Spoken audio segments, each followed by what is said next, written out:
Hi everyone, welcome to blissful studies. So आज है 5 अक्टूबर और आज मैं आप लोगों के साथ अपना morning to night study routine share करने वाली हूँ, plus something about my health issues, also about the most current topic the syllabus reduction. तो आज सुबह उठते ही मैंने सबसे पहले अपना ब्रेकफास्ट की। मैंने नारियल पानी पी, 2 बॉइल्ड एग खाई और उसके बाद पोहा खाई। और ब्रेकफास्ट कंप्लीट करने के बाद मैंने सबसे पहले अपने मेंटर्स को कॉल की, बिकॉज मेरे पास इस वीक का कोई टारगेट नहीं था। तो उन्होंने मुझे फुल अक्टूबर मंथ का टारगेट असाइन कर दिए और उनसे बात करने के बाद मैं जाकर फ्रेश हो गई और फिर अभी मैं अपने सारे आज के दिन के टास्क अपने टू डू लिस्ट में लिख रही हूँ।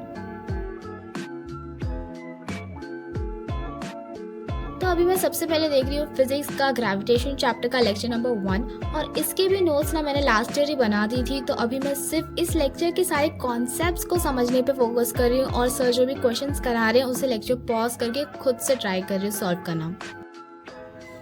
और अब जबकि हमारा सिलेबस इतना ज़्यादा रिड्यूस हो गया है, बिकॉज जितने भी रट्टा मार के डायरेक्टली स्कोर करने वाले चैप्टर्स थे उन सारे चैप्टर्स को रिमूव कर दिया गया है और सिर्फ हाईली कॉन्सेप्चुअल चैप्टर्स को ही हमारे सिलेबस में रखा है।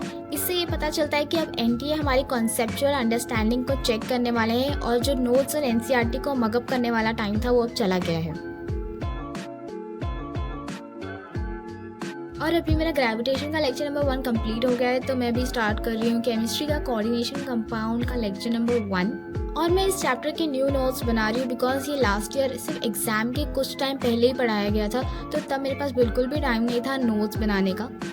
और जो टेस्ट सीरीज मैंने ज्वाइन की उसमें हर 2 टेस्ट के बीच में 14 डेज का गैप होता है, बट हर टेस्ट में 14 to 15 चैप्टर्स आते हैं, जिसकी वजह से पूरा पोर्शन टाइमली कंप्लीट नहीं होता है और अगर हो भी गया तो उसके सारे क्वेश्चन प्रैक्टिस नहीं होते हैं। तो इसीलिए इस टेस्ट के लिए एम सर ने मुझे काफ़ी ज़्यादा टाइम दिया ताकि मैं अपने सारे चैप्टर्स कंप्लीट भी कर लूँ with 150 to 200 question practice in each chapter.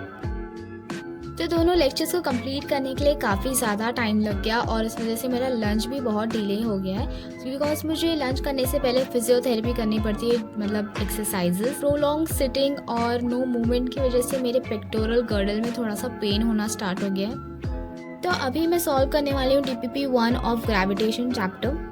और जैसे हमारी नीट की एग्ज़ाम 5 मई को होने वाली है, तो अगर आपकी प्रिपरेशन में अभी भी कोई लैग है तो अभी भी आप उसको 0 से स्टार्ट कर सकते हो विद यकीन 5.0 बैच। और जो न्यू सिलेबस है वो सभी इसमें पढ़ाया जाएगा। और अगर आप 12th में हो तो लक्ष्य फास्ट ट्रैक कोर्स, जिसमें आपको बोर्ड की प्रिपरेशन कराई जाएगी, और 11th स्टैंडर्ड स्टूडेंट्स के लिए अर्जुना फास्ट ट्रैक कोर्स है सिर्फ 3200 रुपीज़ में। इन तीनों बैचेस में आपको डेली 3 क्लासेस होंगी with DPP and video solutions in quiz format, और हर बैचेस की एक अपनी सेट ऑफ मॉड्यूल्स भी है। और इसमें से कोई भी बैच परचेज करने के लिए आप BS 150 कोड यूज़ कर सकते हो, जिससे आपको 150 रुपीज़ ऑफ होगा और सारी लिंक्स डिस्क्रिप्शन बॉक्स में है, so do check it out.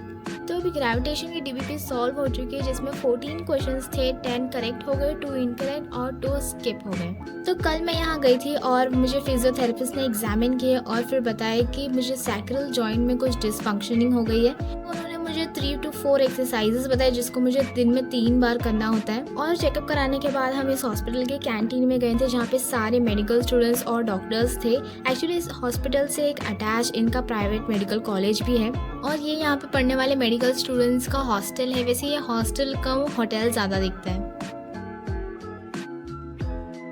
So back to studies. अभी मैंने ग्रेविटेशन की DPP सॉल्व की थी और केमिस्ट्री में फर्स्ट लेक्चर की कोई DPP नहीं है, तो इसलिए मैं जूलॉजी कर रही हूँ, human health and diseases chapter. इसका मैं 1 शॉट देखने वाली हूँ उम्मीद बैच से फ्रॉम MD सर, और उसके साथ में मैं अपनी NCERT भी रीड करती रहूँगी।